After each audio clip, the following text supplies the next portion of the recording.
Quem sabe o nome desse negócio aqui? Ei, Jesus. Quem sabe o nome desse negócio aqui? Não, carrinho de rolimã. Qual o nome? Qual o nome? Não, eu falei que era carrinho de rolimã, cadeira de roda. O que o bispo vai fazer? Pega outra lá para fazer a corrida aqui em cima, filho, ver quem ganha. Eu não vou fazer nada. Você vai fazer. Deus vai nos falar e fazer ao nosso coração. Essa cadeira falou muito comigo e eu quero compartilhar ela conosco. Esses dias me procurou um rapaz, ele é cadeirante e ele tem um cão para treinar e é difícil dele conduzir. E eu digo, meu Deus, como é que eu vou fazer esse animal se movimentar no lado dele? E aí um outro cliente estava lá, viu, ele disse, eu tenho uma cadeira lá em casa. Eu digo, traz. E aí eu fui trabalhar e fiquei 40 minutos nessa cadeira trabalhando com o cão. Meu Deus do céu. Você não tem o desespero que me deu.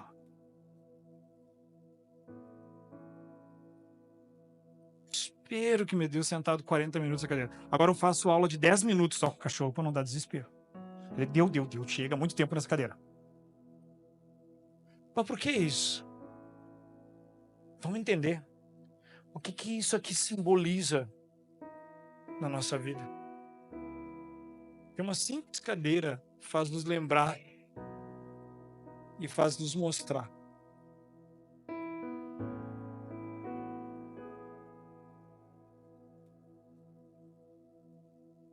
Em João 15:7. Todo mundo junto. Se vocês... Tem alguém na igreja? Se vocês...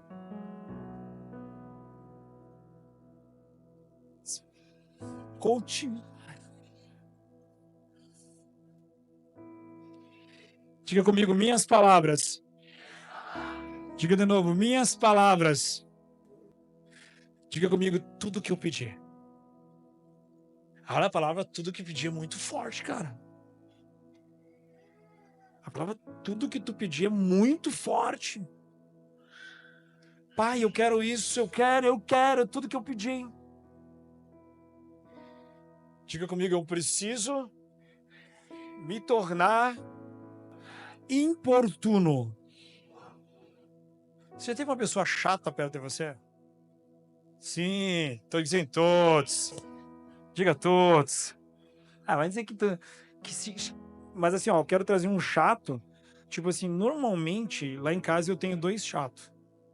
Um mais chato que o outro. Que quando eles querem algo, eles começam. Pai, eu queria. Vamos fazer. Me consegue.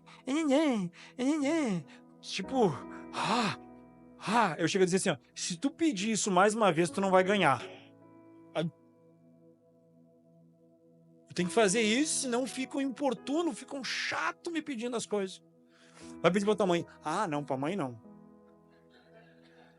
Digo, bonito. Deixa. Vai lá ver se tua mãe te der, eu te dou. Pai. Sabe, né? Paizinho. Tem um que diz, você é tão fofinho. E eu, a tiriça, me chama de fofo, filho. Mas tem meu fofinho. Empresta o celular pra me jogar um joguinho. Se permaneceres na palavra, tudo que tu pedir, tu vai receber. Há uma palavra em Lucas, que é uma parábola sobre o amigo importuno. Olha para o seu celular e diga assim, meu amigo. Mesmo que seja sua esposa, ela é tua amiga, né, cara? Então, meu amigo, meu amigo, minha amiga. Pensa assim, vamos trazer alguns anos atrás a cultura daquele povo judaico daquela época, e Cristo numa reunião, os discípulos perguntaram para o mestre, como que nós devemos de orar? E Jesus fala, orais dessa forma, Pai nosso, está no céu. Só que ele traz uma parábola sobre como que deve de se portar na oração. Pega essa chave comigo aqui. Como deve se posicionar na oração? Essa parábola é um exemplo. E aí ele começou a falar. Certa vez havia 3 homens. 2 moravam num vilarejo, numa vila, um bairro, uma cidadezinha. E à meia-noite, um recebe uma visita. Olha o horário que o cara chega na casa do outro. Que horário? Eu largo os cachorros. Cara, os cachorros já estão soltos, né? Só... Então, meia-noite o cara chega na tua casa lá. Ah, já chegou um amigo meu às 4 da manhã lá em casa, então eu não posso reclamar. Meia-noite chega lá. E queria comer e tomar café também. E aí esse cara chega meia-noite, bate na porta de viagem. Vamos parar pra pensar, aquelas viagens não eram viagens assim... Ou ter carro no ar-condicionado, né? Ou de avião, que leva 2 horas, atravessa o Brasil. A pezão, meu, a pé. Então é uma viagem muito exaustiva. E o alimento base deles naquela época era o pão. Um homem comia 3 pães e era para ele passar o dia inteiro. A refeição de 3 pães naquela época era uma refeição de almoço para ele aguentar o dia inteiro de trabalho.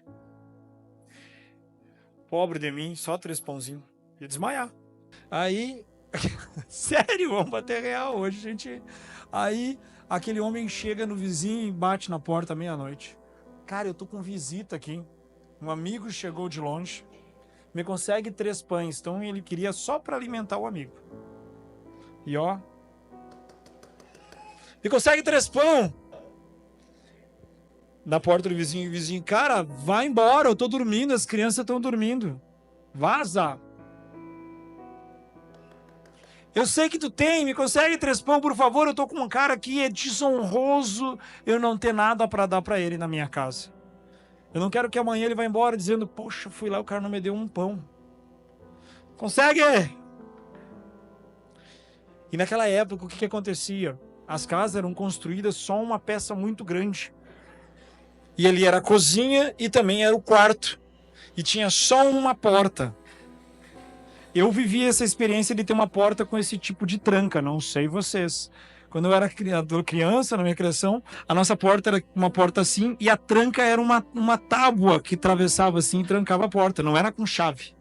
Era uma tábua, que nem no galpão ali tem uma tábua atravessada, né? Então era uma tábua que trancava a porta. Então naquela época as portas eram tudo trancadas com essas trancas assim. E ao anoitecer, todo mundo entrava para dentro de casa, não existia internet, luz, ar-condicionado, não tinha televisão. Então caía a noite e ia todo mundo dormir. Então à meia-noite já faziam 4, 5 horas que estavam lá. Dormindo. E o que? Se acomodava todo mundo junto. Pai, mãe, criança, era um camão gigante que era montado. E aí esse vizinho chega. Ei, pão, por favor. E o cara, vai embora, eu vou acordar as crianças para abrir essa porta. Imagina, tirar essa tranca, abrir essa porta, a porta vai pro lado de dentro e a cama tá aqui, não tem nem como eu puxar. Vai embora, louco, me deixa em paz. E ele continua. Me dá pão. Me dá pão. Até que aquele vizinho, amigo, se levantou, abriu a porta e alcançou os 3 pães. A Bíblia fala que ele pediu emprestado os pães. Mas no hebraico, a tradução nos traz um entendimento de que não era emprestado. Ele precisava daquilo e ele não tinha nem como devolver. E o que nós podemos trazer nessa lição de posicionamento de ser importuno?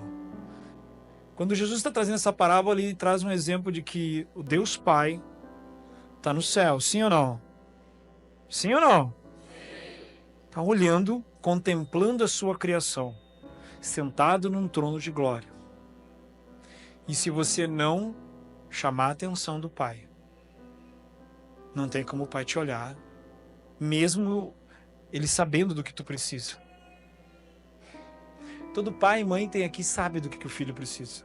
Se é de um tênis, se é de uma camisa nova, se é de uma meia, se é aquelas cuecas que já estão indo, que já estão tudo freada, e aí tem que pegar umas novas. O pai sabe o que o filho precisa.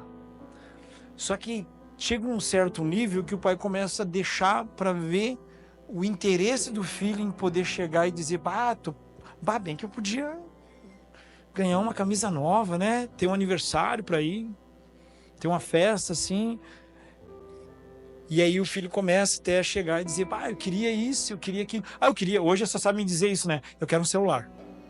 Só isso que o filho sabe pedir. Se eu tenho um celular, tô de boa. O resto é o resto. Deus sabe. A Bíblia fala que ele é onipotente, onisciente, onipresente, então ele sabe tudo que a gente precisa. Mas aqui o Cristo está dizendo, cara, não desiste. Continua batendo. Essa semana eu falava com um discípulo e eu tô admirado com ele. Ele fez um encontro, ele tem 6 meses de convertido. 6 para 7 meses. Ele terminou agora a escola de princípios. E ele é um exemplo de onde veio essa ministração que nós vamos falar aqui agora. Ele disse que ia estar aqui no culto, mas como a luz só fica aqui, eu enxergo só um monte de rostinho, não dá para identificar, nem sei se ele está aí. E ele chegou para mim e disse, bispo, eu busquei Cristo porque eu destruí meu casamento. As minhas ações destruíram meu casamento e eu preciso de ajuda e Jesus vai me ajudar. E eu mergulhei em Jesus, eu fiz o encontro, eu estou aqui, mas eu continuo batendo na porta e creio na restauração do meu casamento. E ele me falou, a minha esposa foi embora dessa cidade porque ela não quer saber mais de nosso relacionamento. Não quer saber do casamento. Ela chegou a desejar ir embora da cidade. Para dizer, acabou, tô indo embora. Mas eu fiz um voto com ela. 6 meses, eu não me lembro direito a data. Nós vamos ficar no celibato. Eu sem namorada, tu sem namorado. Por 6 meses. Ok. E aí eu disse para ele, o que tu vai fazer nesses 6 meses? Dá o pão! Dá o pão! Eu quero pão! Tu vai incomodar Deus, cara. Tu vai espernear que nem criança dentro do supermercado. Me dá aquele chocolate! Tu vai dar teu jeito. Tu vai incomodar. E a Bíblia nos narra N pessoas, poderia ficar a noite toda aqui navegando em pessoas que importunaram Deus. Olha a palavra, importunaram, insistiram e alcançaram o que desejavam. Vamos lá? Vamos conhecer algumas? Amém? Primeira delas que eu quero falar é sobre o rei Ezequias, que a história dele está em 2 Reis, que não vem ao caso de referência aqui em cima. Só você entende. Naquela época, as conquistas do Império da Síria, no ano de que ele era rei, estava sendo muito grande. Eles invadiam a cidade, destruíam e cobravam impostos absurdos. Até parece que não estamos vendo um tempo de imposto absurdo. Será que o rei da Síria está aí também? Não sei. E cobram impostos absurdos. E era assim que era feito. Só que antes eles vinham e marcavam o território na cidade. Eles destruíam, levavam escravos, levavam tudo e deixavam por ruína. E ainda depois tinham que continuar mandando imposto. Então eles vêm devastando um exército numeroso. Chega diante das muralhas de Jerusalém, do muro de Jerusalém. Dão de cara com o rei.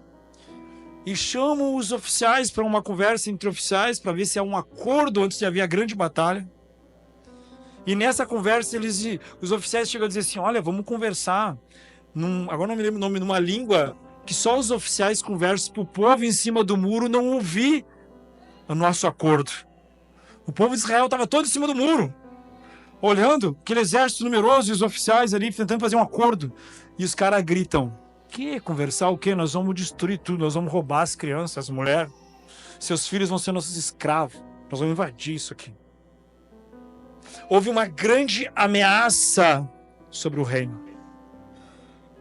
E quando o povo escuta esse embalo, escuta essa mensagem, se você entender, muitas vezes, como é que eles faziam essas ameaças, às vezes eles pegavam pessoas que moravam perto da cidade, capturavam, e até mesmo assim era algo muito forte naquela época. Decapitavam as pessoas e lançavam as cabeças para dentro do muro, para causar pavor e temor e medo. Então havia um cheiro do medo muito grande dentro de Israel naquele dia. Um espírito de medo rodeava as muralhas da Terra Santa. E o peso caiu nos ombros do rei.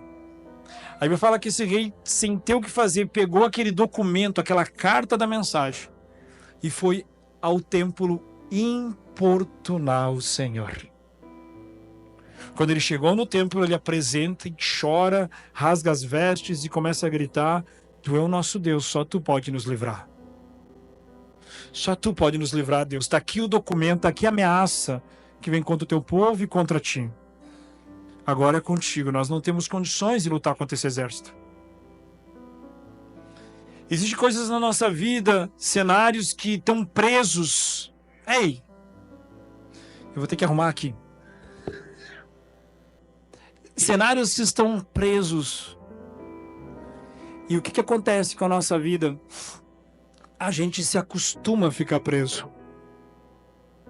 A gente aceita aquela situação. Você aceita? Bom, de agora em diante a minha vida vai ser desse jeito. Então tá, eu vou me virar e vou continuar assim.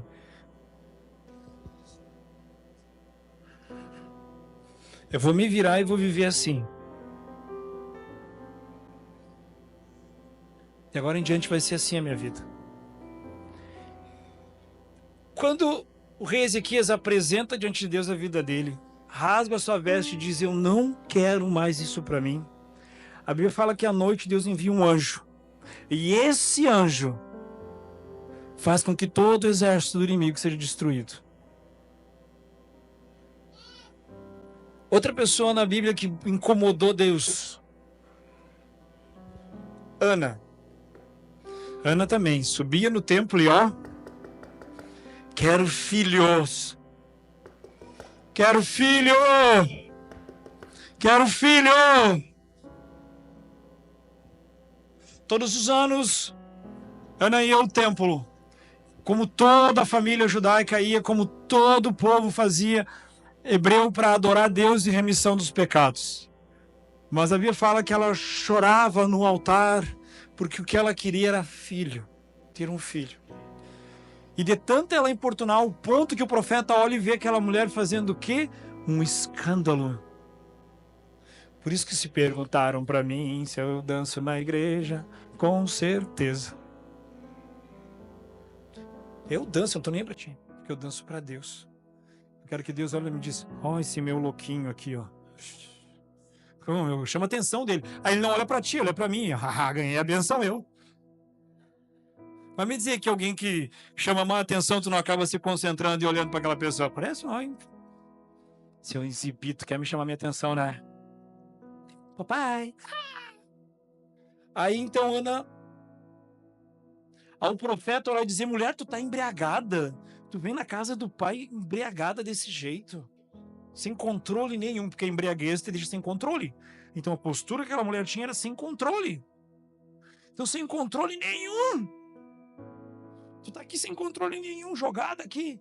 Aí daqui um pouco o Espírito do Senhor vem sobre ele e ela diz: não, eu tô só adorando o Senhor. E o Espírito do Senhor diz: eu sei que tu quer. E Deus vai te dar. Porque você foi importuna. E teve um filho. O nome do filho, quem sabe? O nome do filho que ela teve, quem sabe? Samuel, que virou um profeta que ungiu o rei Davi. Uma mulher que não desistiu do seu sonho. E mesmo tudo que estava ao seu redor pressionava contra, ela continuou importuna. Eu quero.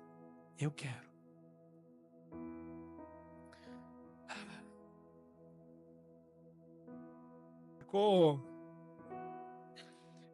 diga comigo, 38 anos aleijado, morando na beira de um local que se chamava Betseba, que era um poço que juntava muitas pessoas ali. Betesda, obrigado para a bispa. O que seria eu sem ti? Nada. Mulher linda, virtuosa, poderosa. Agora, quando eu cheguei, eu cumprimentei a pastora Anair, que está lá atrás, e a esposa está lá na frente, linda como sempre. Tá preparando o terreno. Pastor Rodrigo. Ataque noturno. Então, achei que já tinha esquecido, né? Não dava essa, não pode esquecer. Então, vamos imaginar que o poço, e a Bíblia fala que de tempo em tempo a água se movimentava. Era um anjo que fazia. E o primeiro que chegasse lá, perguntando no ré. E o primeiro que chegasse lá, não deu. Alcançava a benção. Anos e anos, aquele homem preso naquela vida, tentando mudar. Pastor Rodrigo, me ajuda aqui.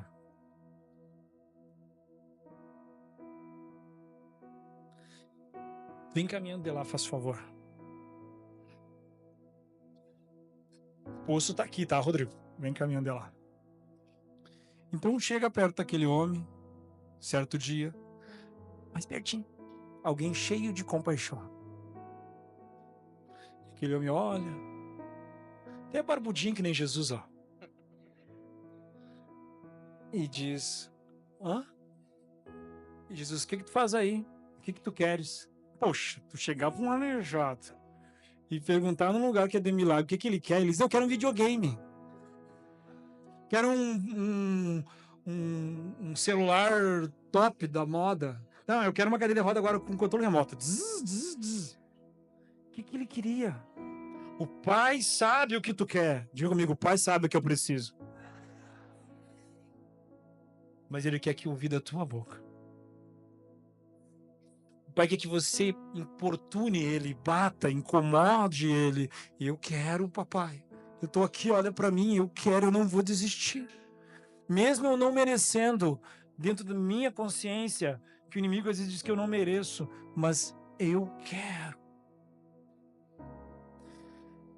E Jesus, quando aquele homem fala que ele quer, que ele conta a história dele, eu estou aqui há 38 anos, e eu não tenho como chegar aqui, porque sempre alguém chega primeiro que eu, não tenho quem me ajude, então eu estou aqui. A minha vida é isso. Quando passa esse cenário no coração de Cristo, era sábado, Cristo diz assim, ô meu querido, levanta aí, anda, não tem por que tu ficar assim. E aí então, Cristo disse para ele, ele levantou do leito dele e andou. Obrigado, pastor. Esse discípulo que eu conversava, ele tem 38 anos de idade. E aí eu perguntei para ele, cara, quando que tu conhece, que idade que tu conheceu Cristo? Ele, com 38 anos. E até os 38, como é que foi a tua vida numa cadeira de roda? Então tu tem recém 6, 7 meses que tu tá andando. Isso. Então tu tá aprendendo a andar. Porque tu nem sabia andar direito. Quanto tempo uma criança demora para aprender a andar? Pais experientes. É porque eles estão com uns 10, um ano e eles começam a caminhar. Mas eles caminham assim, né? Porque a cabeça é mais pesada, né? É ou não é? Já viu, né? E aí eles dão, e tu vai cuidando, vai cair. Opa, ele levar uma volta. Para e fica assim, te olha, e vai de novo. É assim. Tá aprendendo a caminhar. E o legal é que eles não querem caminhar, eles querem correr. Eles aprendem primeiro a correr para depois caminhar. Observa. A gente tem que aprender a observar. Esse discípulo nasceu, saiu daquela vida, teve o quê? Diga comigo, um encontro com Jesus. Nesse encontro se rompeu áreas da vida dele e ele começou a caminhar. E nessa caminhada ele diz, eu não vou desistir do que eu quero. Mesmo que parece que está demorando ou parece que não vai acontecer, eu vou continuar sendo importuno, eu vou bater na porta. Vou bater na porta. Vou bater. Sabe por que que nós não conseguimos desatar áreas da nossa vida? Ei, eu tenho vergonha. Tenho vergonha da minha vida de ser assim, eu vou me esconder até. O que que Deus vai pensar de minha vida se Ele descobrir como que eu sou? Ele já sabe como tu é, cara. Ele te conhece. O que que os outros vão pensar? E aí a gente acaba se adaptando e vivendo esse ritmo de vida e acaba acontecendo algo assim, ó. Algumas vezes você preso, você acaba o quê?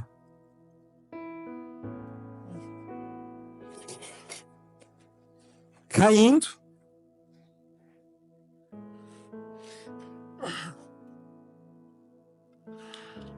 E aí você não quer ajuda. Não, não.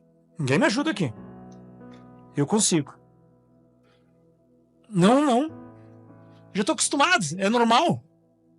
É normal. Vou usar as duas mãos aqui.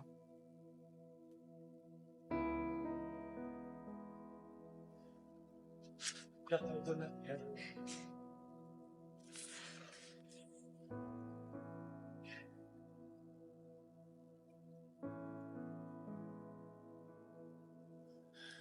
Faz de conta que eu não usei as pernas, tá? Que eu subi sem mexer as pernas. Usando a perna eu já... Consegui, viu? Viu que eu consigo? Não precisa de ajuda de ninguém. Se eu cair, eu me levanto sozinho. Não, a minha vida é assim, eu vou ser assim, ninguém vai me tirar desse estágio da minha vida. Tá bom assim, não vem mexer comigo. Cristo quer nos tirar de paralisias da nossa vida. Tem muita gente aqui dentro, espiritualmente, emocionalmente, financeiramente, em várias áreas da vida que tá assim, ó, sentado numa cadeira de roda. Mas o que que acontece? E tá assim há anos. Mas o que acontece? Você não quer deixar e não quer ter um encontro genuíno dele te perguntar, e daí, o que tu quer, filho? E você não tá sendo o quê?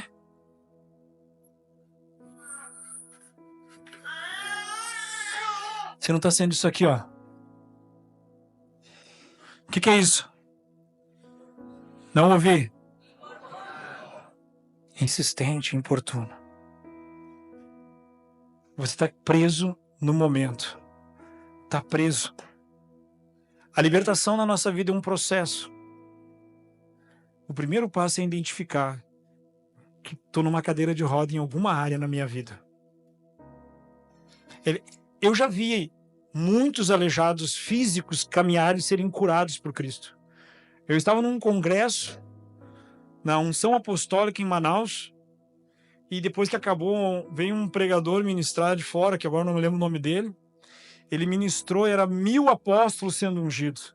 E de um lado assim tinha, não dava para te contar, de ambulância, de maca, de cadeira de roda. E quando aquele homem orou, aquelas pessoas levantavam as cadeiras de roda assim, ó. Era uma pilha assim, as cadeiras de roda sendo jogadas de um lado assim, as pessoas caminhando. Eu vi isso, ao vivo. Aqui dentro da igreja eu vi um rapaz levantar a cadeira de roda. É lindo. Diga comigo, é lindo o manifestar do sobrenatural de Deus. Mas o mais lindo é quando dentro de nós fisicamente estamos bem, mas ainda estamos em cadeiras de rodas espirituais, com limitações, com dúvida, desistindo de insistir no caminho, atado, tentando andar sozinho, não dependendo de Cristo. O encontro que esse homem teve com Cristo mudou a vida dele. O encontro que esse discípulo que eu usei como exemplo, com a mesma idade desse homem, de 38 anos, hoje ele fez 39, mudou a vida dele. E quem já fez o encontro aqui sabe do que eu estou falando. Quando eu falo encontro, é um encontro mesmo com Deus. A experiência que você vai ter. Para aquele homem, aquela experiência de sair de 38 anos da cama e andar, é a maior experiência da vida dele. Agora, Marta teve a maior experiência quando o profeta disse, tu vai ter filho, e teve filho. O profeta teve a maior experiência quando no outro dia de manhã ele olhou o exército inimigo todo morto porque um anjo matou e deu a vitória para ele. Eu não sei que área da sua vida que hoje você tem que ser importuno, mas para você se tornar importuno, você tem que fazer o quê? Chegar diante do Pai, chegar diante de Jesus e dizer, eu não quero mais essa situação. E incomodar, e não desistir. Apresentar O homem apresentou, há 38 anos eu vivo assim. Talvez há 10, 15 ou até mais anos na sua vida você vive assim do que 38. Às vezes é só uma muletinha, não é nem uma cadeira de roda. Pode ser só uma muletinha. Mas é algo que você está se apoiando e que Cristo quer que você abandone. E confie nele plenamente. Sai daqui. Não vai cair lá embaixo. Caiu. Quase. É para sair mesmo, né? Tá bem.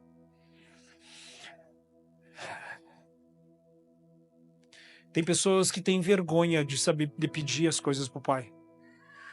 E fica, eu não sou digno. Eu não mereço. E cada vez mais a sua cadeira, cada vez mais a sua maca, cada vez mais a vida em que você está te prende mais e te condiciona. Isso é humano, isso é psico. Você vai trabalhando a sobreviver desse jeito. E aí você volta para trás, final do ano de 2024, e você fez um monte de listas e desafio para conseguir.